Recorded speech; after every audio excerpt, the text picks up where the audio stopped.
if you ever had a craving for something and you didn't have it in your house, you know how tormenting that can feel, right? Anyway, today I felt for some tin mackerel and green banana. When I checked, I didn't see the mackerel that I like. There's a special brand that I prefer. Then I checked the refrigerator. I found a few black looking banana. Well, anyway, I knew they were still good. It was just because they were refrigerated for so long. I couldn't wait until I go all the way down to the other store to get it. So I threw them in the pot real fast. And then I had to wait for the mackerel. So I just cook up the seasoning quickly. And let me tell you, it was one of the longest wait I had. Why? Because I wasn't just hungry, but the craving was strong. And no, I'm not craving because I'm pregnant either. That is done. No more of that kind of craving. But the truth is that when I was pregnant with my first child, it was horrible. So look at this now. You see how this banana looks black right here? But then when you take it out of the skin, it's still nice and clean. And then it's really, really soft. That's why I like to cook it in the skin, right?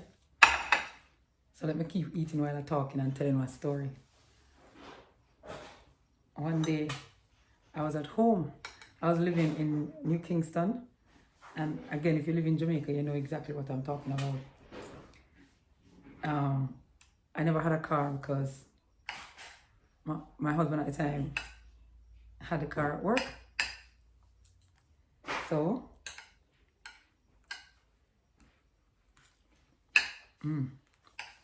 banana nice and soft. So anyway, I was at home alone. I was a few months pregnant. No supermarket nearby.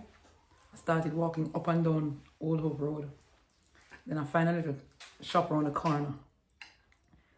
Buy some banana, buy some mackerel. Hurry up, went home and cooked it. Trust me, if I didn't get it that day, maybe my baby would come out looking like mackerel and banana.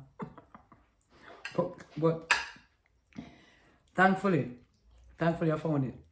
So then, I remember I had to travel overseas for a while during that same pregnancy.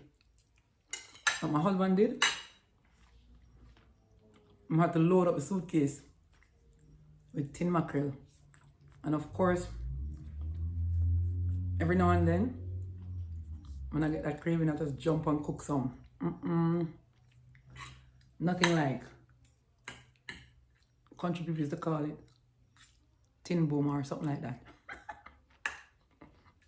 All I know, when you put the right amount of seasoning in it, and I don't mean powdered seasoning, just natural vegetable seasoning like tomatoes, sweet pepper, onion, and then normally I just put a little lime juice on the mackerel itself, put a little ketchup. I'm in heaven.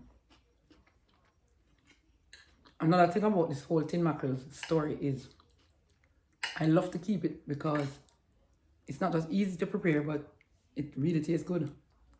Not to mention the nutrition. So, again, growing up, some people used to look down on you if you eat tin mackerel.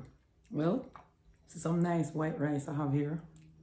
Some basmati rice. It doesn't really matter to me, but I kind of like the flavor and the aroma when you're cooking it too, but still a little too expensive for my pocket. So every now and again we buy a bag and make it last. What I was saying is that some people used to look down on you if you they kind of treat you like you're poor if you eat tin mackerel, but guess what? Now that I'm older, I realize that some of the things that people think were poor people food is actually what was healthy for you.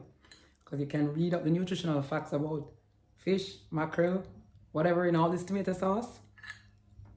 Better than if I ran out to get a sandwich at Wendy's.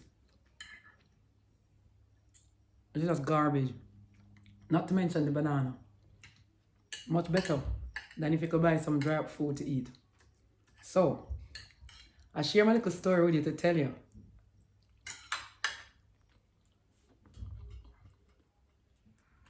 that if I come to your house to visit, I'm your guest. I'm not hard to feed. I'm not hard to please. Just give me some tin mackerel and green banana. I'm nice. I don't even really like the white rice with it. Some people love it with the dumpling, but straight banana for me. I'll eat a whole Hana banana. If it's 12, as long as I'm nice and soft, I'm good. So here what?